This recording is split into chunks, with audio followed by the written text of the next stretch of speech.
20 వచనాల్లో దాని గురించినటువంటి మొదటి ఇన్ఫర్మేషన్ ఉంది. మీరు తర్వాత చదవచ్చు. కానీ కేవలం నేను 2-4 వచనాలు మాట్లాడుతున్నాను. First Samuel chapter 24 verse 4-7.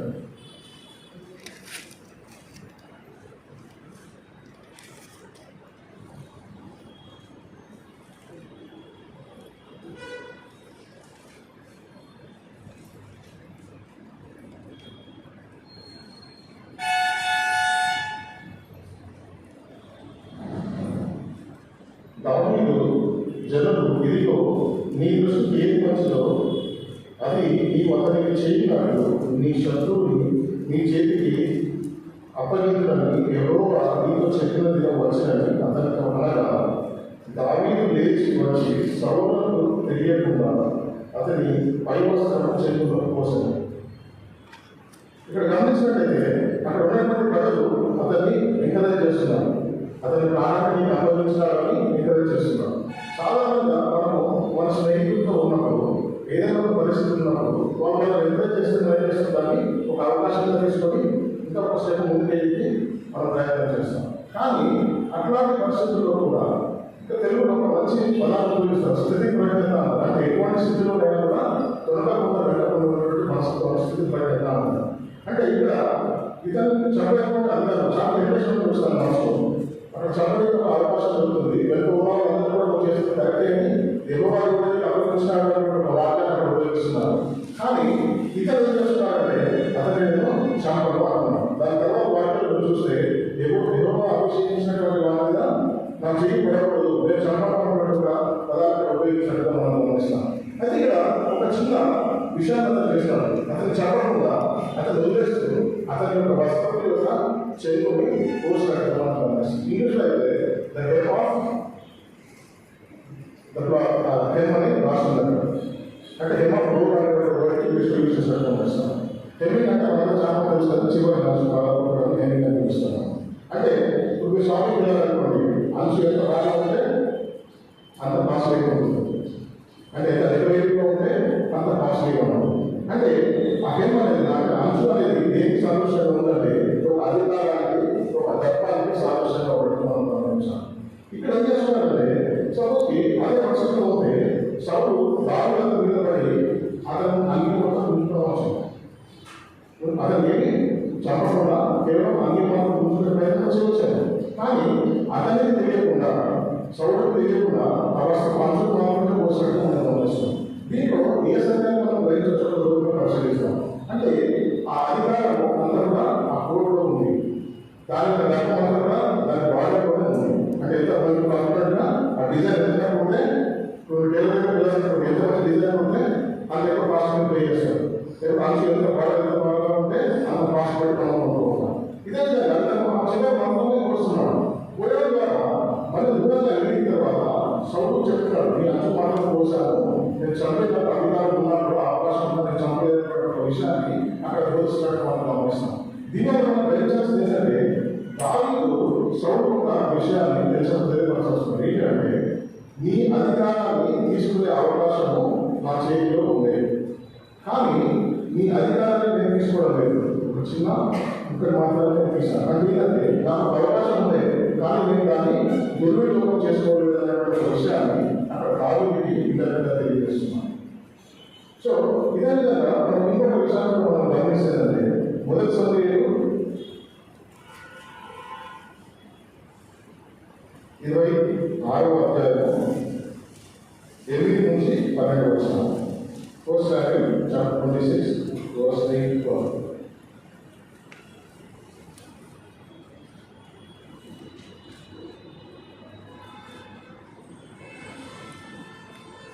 ఇక్కడ కొంత దాకా మనం ఆలోచిస్తే ఇప్పుడు కూడా సౌలు మరియు పర్యాయం దావీదును చంపేందుకు ప్రయత్నం చేసేందుకు వచ్చాడు.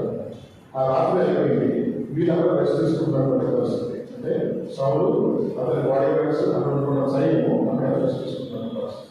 వాళ్ళు అక్కడ ఉన్నారన్నటువంటి విషయం దావీదుకు తెలియబడింది. సో దావీదు ఏం చేస్తాడంటే అక్కడికి వెళ్ళి సౌలు యొక్క వీళ్ళను అతని గుడి వాటర్ గుడి తీసుకొని మాత్రం అక్కడ నుంచి వచ్చేటువంటి పరిస్థితి ఉందన్నమాట. మీరు దాన్ని చిన్నగా చూడొచ్చు ఏంటంటే 8 నుంచి 12 వచనాలు చదువుతున్నాను. ఇప్పుడు దావీదుతో, దేవుడు ఈ దినమున నీ శత్రువుని నీకు అప్పగించాడు, కాబట్టి నీ చిత్తమైతే ఈ ఈటతో ఒక్క పోటు పొడిచి నేను అతని భూమికి నాటివేశాను. ఒక్క దెబ్బతోనే పరిష్కారం చేస్తున్నాను దావీదు. నీవు అతన్ని చంపకూడదు, యెహోవా చేత అభిషేకం పొందిన వాడిని చంపి నిర్దోషి అక్కడ ఎవరికి సాగు. యెహోవా జీవంతో యెహోవానే అతని మొత్తును అతను అపాయంలో చచ్చును లేదా యుద్ధం వల్ల నశించిపోవని చెప్తున్నాడు. అంటే ఇక్కడ అతను గమనించిన పరిస్థితి, అక్కడ ఉన్నటువంటి అభిషేకం ఏదైతే ఉన్నారో, నువ్వు చంపకపోయినా పర్లేదు, నువ్వు నాకు గమనిస్తే నేనే దానికి అపాయాన్ని చూసుకుంటాను. కానీ ఇక్కడ దావీదు అన్ని శ్రమలు, అంత ఇబ్బందులు, అంత స్ట్రెస్లో ఉండి కూడా ఒక నిర్ణయం ఉండడం మీరు గమనించండి. అంటే తన సేవకు ఇచ్చేటటువంటి ఒక ఐడియాస్ ఉన్నాయి, ఉపాయాలు, అది ఎంత సరైనది కాకుండా ఒక విచక్షణతో ఆలోచించి అతను చంపకుండా తాను నివారిస్తున్నట్లా, అంటే తన ప్రౌడ్ని ఏ విధంగా కంట్రోల్ చేస్తారో నాయకులు లక్ష్యాన్ని ఇక్కడ మనం చిన్నగా తెలుసుకోవచ్చు. అదేవిధంగా తన చేతిలో ఉన్నట్టుగా ఆ పరిస్థితులను తన చేతిలో తీసుకోకుండా దేవుడికి అర్థపరిస్తున్నట్టుగా మనం గమనిస్తాం. అంటే ఇతని యెహోవానే చంపేస్తున్నాడు, ఎవరైనా చేస్తాడు లేదా అపాయం చేస్తాడు, కానీ ఈ అలాంటి పర్సన్ నేను ఒక్కరినటువంటి ఒక విషయాన్ని అక్కడ చెప్తున్నట్టుగా మనం గమనిస్తాం. ఈ తర్వాత ఇంకా గమనించిందంటే అక్కడ ఏం చేస్తాడంటే అతని యొక్క ఈటను నీటి గుడిని మాత్రమే తీసుకొని అక్కడ నుంచి కొంత దూరం వెళ్ళిపోతాడు. వెళ్ళిపోయిన తర్వాత అక్కడ నుంచి ఇతను పిలుస్తూ ఉంటున్నాడు, ఎవరిని అతని బాడీ దగ్గర పిలుస్తూ ఉన్నాడు. ఏమని, నేను ఈ దగ్గర దాకా వచ్చే రాజును సంరక్షించడం లేదు, రాజు సంరక్షణ ఒక దగ్గర వచ్చినా కూడా నువ్వు మేల్కొని ఉండలేదు, నేను పనిచేస్తున్నావు అతని బాడీ అతని దేశ సంరక్షణ గమనిస్తాను. కానీ ఇక్కడ మనం 2 నిమిషాలు మళ్ళీ గమనించాలి. ఆ ఈటని నీటి గుడిని మాత్రం తీసుకొని వెళ్ళారు ఒకసారి గమనిస్తాం. ఓకే, కానీ ఆ పెద్ద గమనిస్తే ఆ ఈటని తిరిగి సౌలు వద్ద తిరిగి పంపించేస్తాడు, కానీ నీటి గుడిని మాత్రం ఇవ్వడం మనం గమనిస్తాం. ఈ ఈట ఇప్పుడు మీరు గమనించినట్లయితే ఒక అధికారానికి అలాగే గర్భానికి అది ఒక ప్రతీకగా ఉండటం మనం గమనించాలి. కానీ ఇక్కడ బాగా ఏం చెప్పదలుచుకుంటాడంటే అక్కడ అధికారం చేతులకు వచ్చినా కూడా నేను తీసుకోను, దేవుడు ఆజ్ఞనే లోపలి ఉంటానని చెప్పేసి తిరిగి అది అతనికి ఇవ్వడం జరుగుతుంది. అదేవిధంగా ఆ నీటి గుడి మాత్రం అతను ఇవ్వలేదు. ఎందుకు ఇవ్వలేదంటే నీరు జీవనాధారము, ఇతను పారిపోతున్నాడు, ఇతనికి కావాల్సినటువంటి ఆహారము, నీరు, కరోనా అతని నుంచి జాలి కావాలి.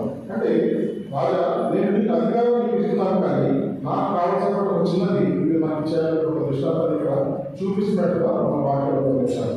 ఎందుకంటే అతను అక్కడి నుంచి ఒక చిన్న ఫేవర్ అవుతున్నాడు, నా లైఫ్ స్టే చేసినటువంటి ఒక ఫేవర్ అవుతున్నాను, కానీ నీ అధికారాన్ని తీసుకోవాలని మాత్రం ఎక్కడ చెప్పలేదు. కనుక ఈ 2 దృష్టాంతాల ద్వారా మనం క్లియర్గా గమనించడం చేయాలంటే అంత కష్టమైనటువంటి సమయాలు వెళ్తున్నప్పుడు కూడా ఎటువంటి తిరగకుండా, ఎటువంటి తప్పులు నిర్ణయం చేసుకోకుండా దేవుడి యొక్క నిర్ణయం ఏమిటో దానికి దేవుడి యొక్క చిత్తానికి ఆ పరిస్థితులను అప్పగించుకుంటూ తను కాకుండా దేవుడి యొక్క ఆజ్ఞను గైకొంటూ తాను ఒక గొప్ప నాయకుడు ఎదిగినట్టుగా ఈ 2 దృష్టాంతాలను మనం క్లియర్గా గమనించవచ్చు. సో ఇక్కడ 3 విషయాలు మనం గమనించాలని ఏం చేశారంటే, ఒకటి ఆయన ఏం చేస్తాడంటే దేవుడి చేత అభిషేకం పొందినటువంటి వాడిని నేను చదవను అని ఆయన దేవుడి ఆజ్ఞను గౌరవిస్తున్నాను. ఇంకొకటి ఏం చేస్తున్నాడంటే తనకు సంబంధించినటువంటి ఆ పరివారం ఎవరైతే ఉన్నారో వాళ్ళు జాగ్రత్తగా కంట్రోల్ చేస్తున్నాడు ఎప్పటికప్పుడు. ఎందుకంటే అతను కొంత దిగదోసే వాళ్ళు వెళ్ళి ఆ రాజుని కానీ మన సైనికులు కానీ చంపే అవకాశం ఉంది. కానీ ఇక్కడ ఆ వేర్పాటు వాదాన్ని ఆయన దిగదోసినట్టుగా మనం కనబడట్లేదు. అంటే నేను అతని అధికారం మీదనే ఉంటాను, దేవుడు నాకు అధికారం విషయంలో నేను తీసుకుంటాను, కానీ నేను ఎటువంటి విద్రోహం చేయను అనేటువంటి ఒక క్యారెక్టరిస్టిక్స్ చూపించినట్టుగా మనం గమనిస్తున్నాము. సో ఇవన్నీ కూడా దావీదు జీవితంలో ఎన్ని శ్రమలు వచ్చినప్పటికీ అతను ఏ విధంగా వాటిని ఎదుర్కొన్నాడు, అలాంటి సమస్యలను కూడా ఎలాంటి ఆలోచన విధానాన్ని ఎలాంటి స్వభావాన్ని కనపరిచాడో మనం ఇక్కడ ఈ దృష్టాంతం ద్వారా చాలా క్లియర్గా చూడవచ్చు. అదే ఇప్పుడు సౌలుని వీళ్ళిద్దరిని మనం చాలా కంపేర్ చేసినప్పుడు అతనికి ఏం చేశాడంటే అతనికి శ్రమ చేసినప్పుడు అతను అవిధేయత చూపించాడు. ఓకే, అతను మాట వినలేదన్నమాట. తద్వారా ఏం చేశాడు, రాజాధికారులు బయటకు చూస్తున్నాం. కానీ దావీదు దగ్గరికి వచ్చినప్పుడు దేవుని పైన ఆధారపడేట్టుగా మనం చూస్తున్నాము. ఓకే, దాని ద్వారా ఒక మంచి నాయకుడిగా ఎదుగుదల చూస్తున్నాము. ఈ శ్రమణ కాలంలో దేవుని పైన ఎక్కువ ఆధారపడే ఒక మంచి కీర్తన కాకుండా కూడా అతను ఎందుకంటే మనం గమనించి ఎందుకంటే చాలా మంది కీర్తనలు కూడా అతను ఈ శ్రమలో ఉన్న కష్టాలను ఎదుర్కొన్నప్పుడే రాసినటువంటి కీర్తనలు మనం చేయడానికి నేను వచ్చినప్పటి నుంచి ఈ కీర్తన అధ్యాయాన్ని చదివినప్పుడు నాకు అర్థం కాదు. కానీ ఇప్పుడు నేను ధ్యానం చేస్తున్నప్పుడు నాకు అనుకుంటున్నాను నా శత్రువులు నాకు భోజనం సిద్ధపరిస్థితి రాసాను. అంటే ఎట్లాంటి పరిస్థితుల్లో ఉంటే నువ్వు శత్రువులు కూర్చొని హాయిగా భోజనం చేసే పరిస్థితులు ఉంటుంది. ఎందుకంటే ఇతను ఫిలిస్తీన్ల దేశంలో శరణాలకు వెళ్ళిపోయి అక్కడే ఉంటూ వాళ్ళ ఎదురుగానే జీవించినటువంటి పరిస్థితి. దానికి సాదృశ్యంగా రాష్ట్రంలో వస్తున్నాం. కానీ అయితే కీర్తనలు మనం బాగా ధ్యానం చేసినప్పుడు ఒక శ్రమలో ఒక కష్టాలు చూడడానికి అది చాలా కోరికగా మనకు కనిపిస్తుంది ఒక్కోసారి. కానీ దాని గూఢాలను మనం జాగ్రత్తగా గమనించినప్పుడు ఎంతో ఇన్నర్ మీనింగ్ అనేది మనం దాన్ని గ్రహించడానికి ఒక అవకాశాన్ని మనం ముందుకొచ్చాం. ఇక్కడ ఇద్దరు తులనాత్మకంగా మనం కంపారిజన్ చేశాము. ఇద్దరిని కంపేర్ చేసినప్పుడు ఎవరెవరు ఎలాంటి అవకాశాలను తీసుకున్నారు, ఎలాంటి అవకాశాలు వాళ్ళు వదిలేశారు మనం గమనిస్తాం.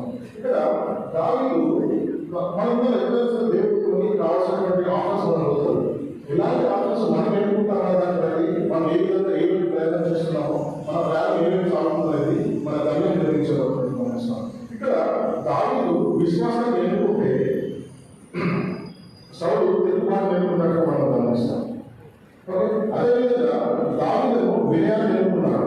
దేవుడి మీద వినయంగా ఉన్నటువంటి బలిష్టమైన చేతుల మీద ఉన్నట్టు మనం గమనిస్తాము. అదేవిధంగా ఇక్కడ సౌలు చూస్తే గర్వాన్ని ఎన్నుకున్నట్టు గమనిస్తాము. అంటే అవిధేయంలో ఆ గర్వాన్ని ఆ బయలుదేరించడం ద్వారా చూపించినట్టుగా లేదా దేవుని ఆజ్ఞను మీరి అందరినీ హతం చేయకుండా వివరించినట్టుగా మనం గమనిస్తాము.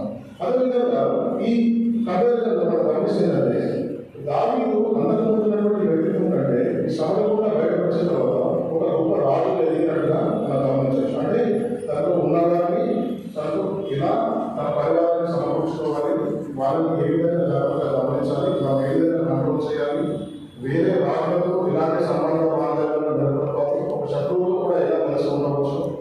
ఓకే, అదేవిధంగా దేవుడితో ఏ విధంగా బ్రతకవచ్చు. ఇలాంటి క్యారెక్టర్స్ అన్ని కూడా అతను బాగా డెవలప్ చేస్తున్నాడు ఈ కష్టకాలం. అదేవిధంగా మన సౌలు చూస్తే ఏంటంటే అవిధేయత, ఓకే, రిబెలియన్ లేదా అతను తిరుగుబాటు చేయడం ద్వారా అతను మొత్తం రాజ్యాన్ని కోల్పోయాడు, క్షీణించిపోయినట్టుగా మనం గమనిస్తాం. అనగా మనం కూడా ఇలాంటి శ్రమలు కూడా ఎదుర్కొన్నప్పుడు మనకు ఎన్నో ఇబ్బందులు కలుగుతాయి, ఎన్నో కష్టాలు కలుగుతాయి. మనకు ఉన్నటువంటి మనస్థైర్యాన్ని మనం కోల్పోతాం, విచక్షణ జ్ఞానాన్ని కోల్పోవచ్చు. కానీ అలాంటి పరిస్థితుల్లోనే మనం కూడా ఉన్నటువంటి మంచి దురకాలు అనేవి బయటపడుతుంటాయి. కనుక మీరు ఎప్పుడైనా గమనించండి, మనం కూడా ఉన్నటువంటి శక్తి మనకే తెలియదు ఉంటాము. ఎందుకంటే అది కష్టకాలం వచ్చినప్పుడే అది ఒక మన బలహీన రూపంలో కానీ లేదా మన బల రూపంలో కానీ బయటపడుతుంది. ఎంతమంది ఈ సక్సెస్ స్టోరీస్ మనం చదివినప్పుడు మనం చూసేదంటే వాళ్ళు ఎన్నో కష్టాలు కూడా అయినట్టుగానే మనం గమనిస్తాం. ఇంగ్లీష్లో ఒక వర్డ్ ఉంది, the travel between the two mountain peaks always take us to the deepest valley. అంటే మేము ఉన్నతమైన పర్వతాల మధ్య ప్రయాణం చేయాల్సి వచ్చినప్పుడు ఒక లోయలో వెళ్ళాల్సినటువంటి పరిస్థితి మన జీవితంలో ఉంటుంది. మన ఆత్మీయ జీవితంలో ఒక ఉన్నతమైన స్థితి ఏమి జరగవచ్చు? యేసులోకి రక్షించబడడం అనేది ఒక ఉన్నతమైన స్థితి. మన బాప్తిసం తీసుకోవడం అనేది మన ఆత్మీయ స్థితిలో ఒక ఉన్నత శిఖరాన్ని చేరుకున్నట్టు. అప్పటివరకు చాలా మంది గ్రహించాము, క్రైస్తవులుగా ఉండి ఉండవచ్చు లేదా క్రైస్తవులుగా ఉండి ఉండవచ్చు, కానీ దేవుడు గ్రహించినటువంటి పరిస్థితి. అంటే ఆత్మీయంగా దేవుడు అంటే కానీ నిజ రక్షణాన్ని అప్పుడే జరగబడుతుంది. మన అప్పుడే జరగబడుతుంది. కనుక మన జీవితంలో ఆత్మీయతలో ఉన్నటువంటి ఏంటంటే యేసుకి రక్షణ పొందాలి. ఎందుకంటే మరి ఇప్పుడు మన పాఠకులు నేర్చుకున్నటువంటి ఒక 4 స్టెప్స్ ఏ విధంగా రక్షించబడాలో 4 స్టెప్స్ నేర్చుకోగలుగుతాను. ఎవరైనా చూసాను లేదంటే నేను ఇప్పుడు అక్కడ చదువుతున్నాను, మీరు చూస్తే కొన్ని స్టెప్స్ రాస్తాను.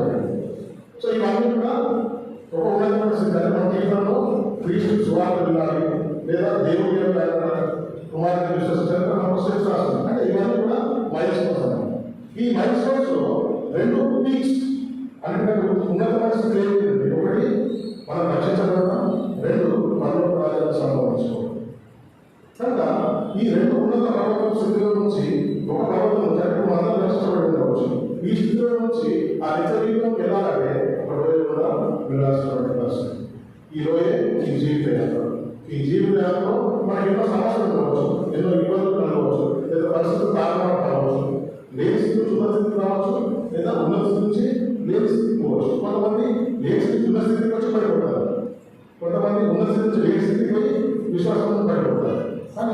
ఏ స్థితికి వెళ్ళినా సరే, మన సమస్య ఎటువంటి తీసుకెళ్ళినా సరే, మనం దేవుని ఏ విధంగా నిలబడి ఉండాలి, దేవుని మీద ఎలాంటి బాధ్యతను మనం పెట్టుకోవాలి, ఏ విధంగా మనం నిర్వహించుకోవాలో ఇక్కడ మనం ఈ వాక్యాల ద్వారా గమనించడంగా మనం. సో ఇవన్నీ వాక్యాల ద్వారా ఇంకా నేను చెప్పిన ప్రయత్నం చేస్తాను. ఇక్కడ ఇశ్రాయేలీయులు యెహోషువ కాలేదు. వీళ్ళని కూడా తీసుకున్నప్పుడు వీళ్ళకు కూడా సమస్యలు ఉన్నాయి. ఓకే, వీళ్ళు అప్పుడే బాల్యస్థానం నుంచి వచ్చారు. ఓకే, ఐగుప్తు దేశం ద్వారా తరబడుతున్నారు. ఎదురుగా ఎర్ర సముద్రం ఉంది, దాన్ని దాటలేని పరిస్థితి ఉంది. అంటే వెనుక నుంచి వాళ్ళ బాధ్యత శక్తి, వాళ్ళ పాత జీవితం వాళ్ళ తరపున వస్తుంది. వీళ్ళను ఈ పరిస్థితి ముందు చూస్తేనేమో ఎర్ర సముద్రం ఉంది, అంటే దాటలేని పరిస్థితి. అంటే మన పాపాలు, మన పాత జీవితం స్థితి ఏదైతే ఉందో మనం దాటలేకపోవట్లేదు.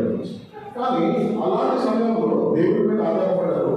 దేవుడు వాళ్ళను తన రక్షణ తీసుకోవడానికి తన కుమారుడు అర్పించి తద్వారా మన రక్షణ తీసుకొచ్చారు. ఇక్కడ ఎర్ర సముద్రాన్ని పాయగా చేసినప్పుడు ఆజ్ఞ నేల నడిచినట్టు మనం గమనిస్తుంటాం.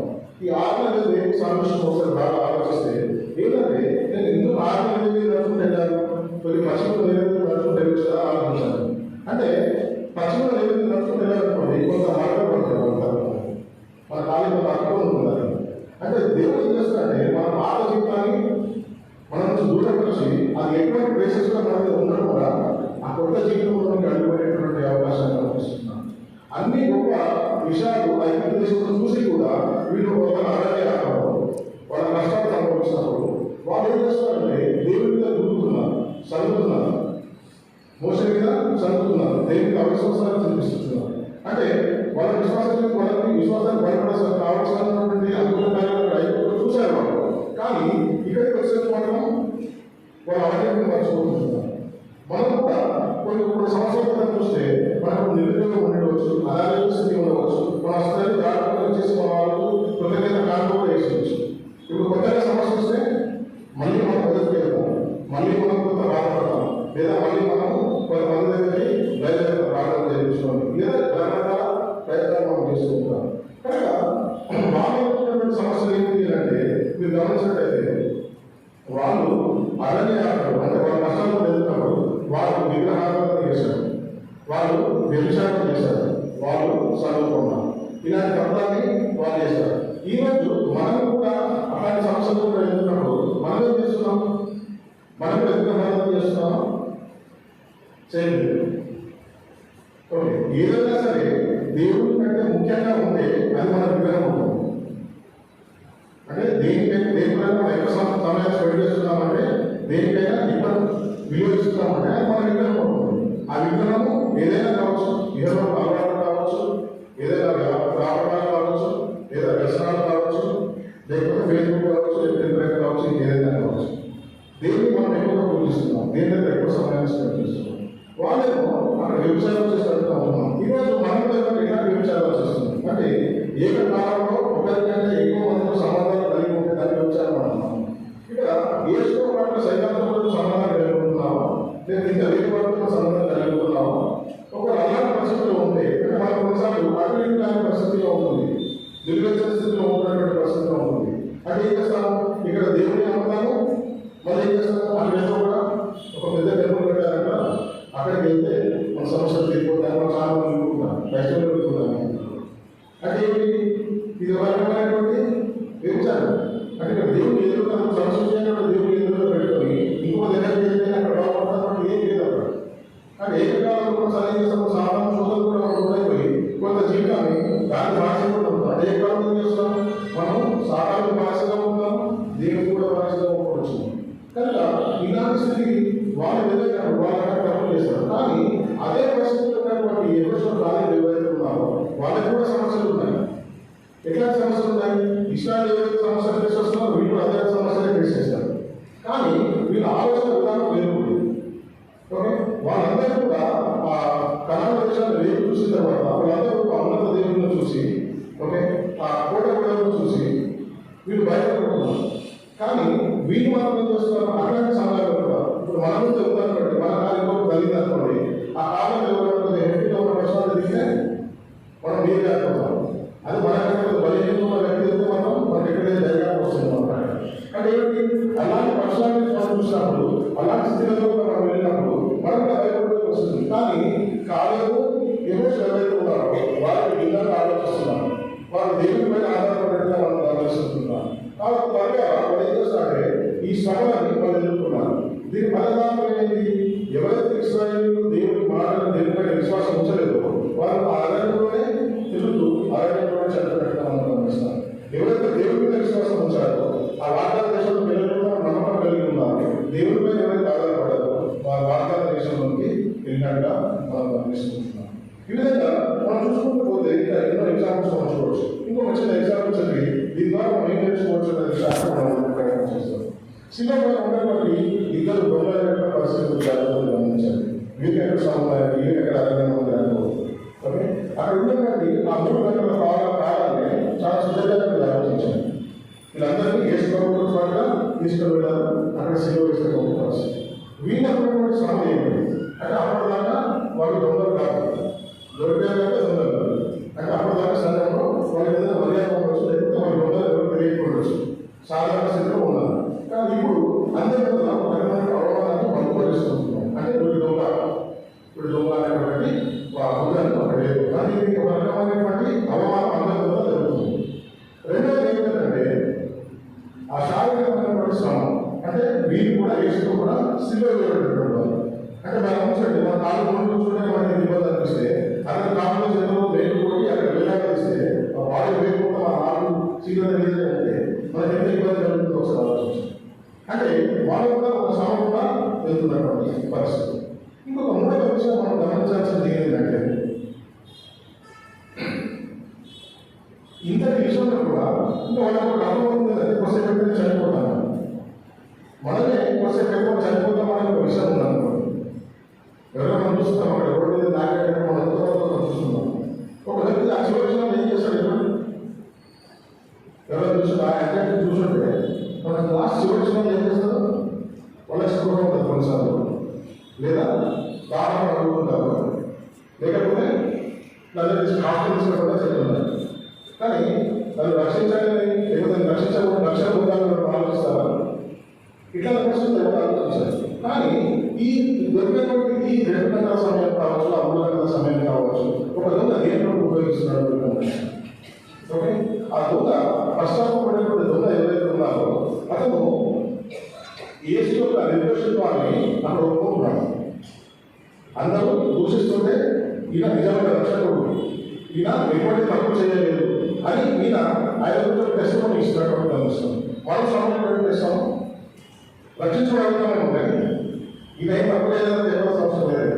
కానీ అంత శ్రమను అనుభవిస్తూ కూడా ఈ దొంగ ఏం చేస్తున్నాడంటే అంత శ్రమంలో కూడా ఎందుకు కూడా ప్రాణ పరిస్థితులు ఉంటూ కూడా దేవుడు నిర్దోషి అనేటువంటి విషయాన్ని అందరి ఈయన ఒప్పుకుంటున్నటువంటి పరిస్థితి.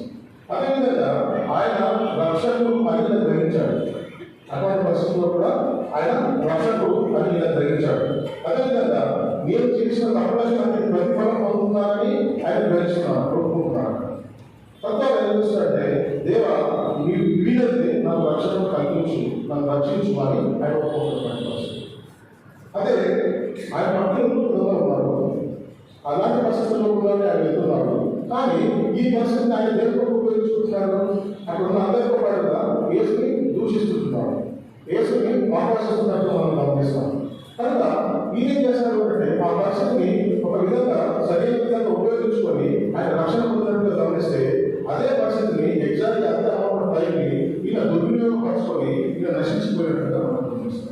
అంటే సమయంగా వెళ్తున్నప్పుడు మనం ఎన్నో క్యాంపస్ మనం బయలుగా గమనిస్తుంటే వాళ్ళు ఏ విధంగా దాన్ని ఉపయోగించారు, ఆ ఉపయోగించడం వల్ల వాళ్ళు ఏం పొందుతున్నారు, దేన్ని వాళ్ళు విడిచిపెట్టారు అనేది మనం గమనించవచ్చు. ఇక్కడ మనం సారాంశాన్ని మనం ఒకసారి గమనిస్తేందంటే జీవిత కాలంలో ఎన్నో సమస్యలు మనం వెళ్ళాల్సిన పరిస్థితి వస్తుంది. కానీ ఈ పరిస్థితులని మన ఆత్మీయ అభివృద్ధికి ఒక సాధనాలుగా వాడుకోనికి మనం నిర్ణయించుకోవాలి.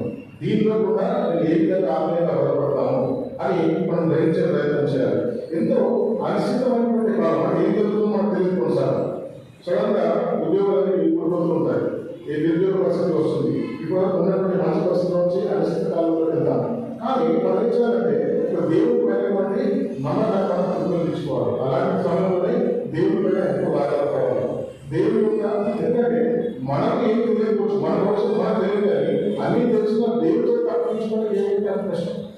కనుక మనకు తెలియకుండా పర్లేదు కానీ దేవుడికి అవన్నీ తెలిసినాక ఎప్పుడైతే మనం నమ్ముతామో, ఇప్పుడు మన పేరెంట్స్ ఉంటారు, చిల్లర ఉంటారు, వాళ్ళు ఏం చేస్తారంటే ఏదైనా తెలియకపోతే మా ఫాదర్ చూసుకుంటారని అనుకుంటారు. మా అబ్బాయి ఇంటికి వచ్చిన తర్వాత నాకు లాస్ట్ మంది చెప్తారు, రేపటి నేను బాధిస్తాను. వాళ్ళ నాన్న ఏంటంటే మా ఫాదర్ ఏదైనా తీసుకుంటున్నారు. నేను నైట్లో కూర్చొని నేను మీరందరూ ఎవరు చేసుకుంటారు దాని కష్టం. వాళ్ళ హోంవర్క్ ఉంటాయి, లేకపోతే భార్య ఇస్తారు, నైట్ కూర్చొని చేసి మన పొద్దుగా మనం రాసుకుంటాం. అంటే వాళ్ళ విశ్వాసం ఏంటంటే నేను చేయకుండా పర్లేదు, ఎకాంత వస్తుందిగా నా ఫాదర్ చేస్తాను అనుకుంటున్నాను. మరి అదే విషయం మనము మన దేవుడి పైన ఏదైతే మనం చూపించలేకపోతున్నాం. మన పిల్లలు మనం నమ్ముతున్నారు, మనం దేవుడి పైన అదే విధంగా ఆధారపడడానికి మనం కొంత వెంటరిస్తున్నాం, కొంత అనుమానం పడుతున్నాం, కొంత విశ్వాస లేనిలో మనం కష్టపడుతున్నట్టుగా మనం గమనిస్తున్నాం. సో ఈ విధంగా చూసినప్పుడు ఏంటంటే మన కష్టాలు ఎదుగుతున్నప్పుడు మనం ఈజీగా లేదు. ఈ కష్టాలు మన వల్ల వచ్చాయి, ఈ కష్టాలు వీళ్ళ వల్ల వచ్చాయి, దేవుడి వల్లే వచ్చాయి, నేను క్రైస్తవులు ఉన్నందుకే వచ్చాయి, ఇలా మనం చదువుకుంటాం అన్నమాట. ఇష్టం చేసింది అదే. కానీ ఏ విధంగా అయితే ఒక సానుకూల దృక్పథంతో ఆ అవకాశాన్ని కాలేజీ కానీ యహోషువ కానీ ఉపయోగించున్నామో మనం కూడా ఆ విధంగా ఉపయోగించుకునేటువంటి ప్రయత్నం చేయాలి.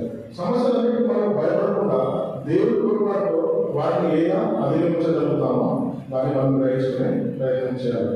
సో ఈ విధంగా మనం ఏ విధంగా సమస్యలు కూడా ఎదుర్కొన్నప్పుడు మనం ఎప్పుడేం చేస్తామంటే ఒక కామన్ మిస్టేక్ చేసుకుంటాం. ఏంటంటే ఇది మానవ సహజమైనటువంటి పరిస్థితి. ఏంటంటే we always tell God that how big is our problem. Rather we should tell the problem that how big is our problem. Okay, ఒక వాక్యం మనము సాధారణంగా మన గ్రూపులలో కానీ చాలా మంది మనం ఫార్వర్డ్ చేసుకుంటూ ఉంటాం. ఓకే, దేవుడు మన పక్షంలో ఉండగా మనకు విరోధి ఎవరు అని అంటే వీళ్ళందరూ కూడా అవును అంటారు, కారణంగా ఉండవచ్చు. కానీ ఆ వాక్యం పక్షంలో ఉన్నటువంటి విశ్వాసం ఏదైతే ఉంటుందో మన సమస్య వచ్చిన నిజంగా ఉండదు. లేదంటే ఆ వాక్యాన్ని మనం నమ్మట్లేదు. ఎన్నో వాక్యాలు మనం వాక్యాలు మనం పంపించుకుంటున్నాం, కానీ ఆదరణ వాక్యాలు ఉన్నటువంటి కష్టకాలంలో ఉన్నటువంటి నిజంగా మనం ఫీల్ అవుతున్నాం అదే కదా. లేకపోతే ఆ పంపించడానికి మీకు ఉండదు, ఆ చదివడానికి కూడా మన పెద్ద కాలంలో మనం ఒక రోడ్ వేసి రోడ్ ఎదురుగా మనం దాన్ని చదివచ్చు. అలా కాకుండా ఒక సరైన దృక్పథంలో ఈ సమస్యలు ఎందుకు చెప్పిన మన వాక్యం ఉంటుందని మనం క్లియర్గా చూసాము. నలుగురు అవకాశం పొందవాలని దేవుడు కష్టం అంటే దేవుడు మనం నేర్చుకోవాలని కోరుకుంటున్నాడు.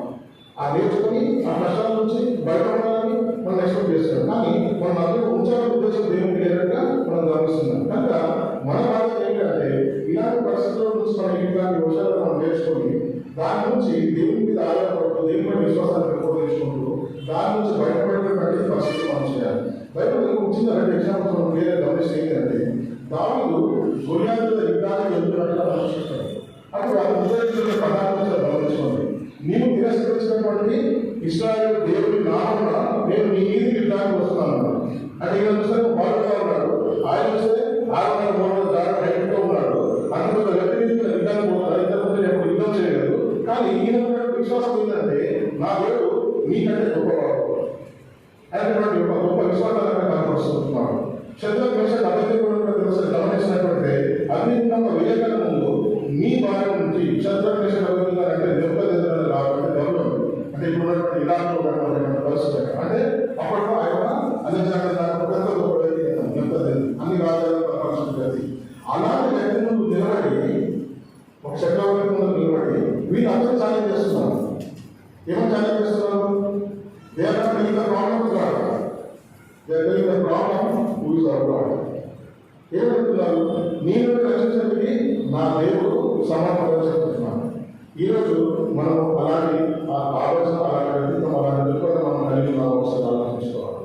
అలా కష్టంలో మనం వెళ్తున్నప్పుడు మనం ఏ విధంగా వాటిని తీసుకొని ఏ విధంగా వాటి నుంచి బయటకు వచ్చి మన వ్యక్తిత్వాన్ని ఏ విధంగా మార్చుకోవాలి, ఇంతకు ఉన్నటువంటి ఆకర్షణ కంటే తర్వాత ఏ విధంగా బలపడాలి, తద్వారా మనం ఏ విధంగా దాన్ని లాభపడాలో మనం ఈరోజు మనం చేసినటువంటి వాక్యంలో హెచ్చరించబడినామని నేను తరచుగా నేను గమనిస్తున్నాను. ఒక చిన్న పాట పాడిన తర్వాత వాక్యాన్ని నేను కూర్చోాలనుకుంటున్నాను.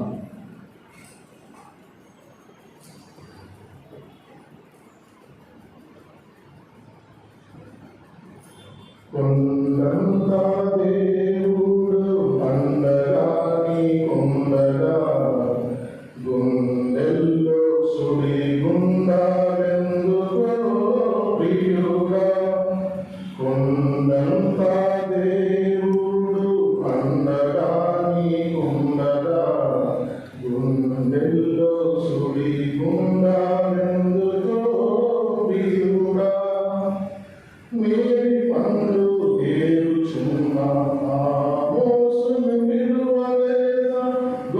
గొర్రెలను కాయుచున్న దావీదును పిలువలేదా? విగ్రహారాధికుడైన అబ్రహామును పిలువలేదా? యాకోబును పిలువలేదా? ఇశ్రాయేలుగా మార్చలేదా? శక్తి లేని నన్ను పిలచి నాకు తోడై ఉండలేదా? నా నోటిని తాకలేదా? తన వాక్యము ఉంచలేదా? కొండంగా దేవుడు పండగా నీకుండగా మరిలో నా సుడి గుండా లెందుతో ప్రియుడా. ఈ అవకాశాన్ని నాకు ఇచ్చినటువంటి సంఘ గురువులకి, పెద్దలకి, నాకు సహాయపడినటువంటి మా ఈ మెంబర్స్ అందరికీ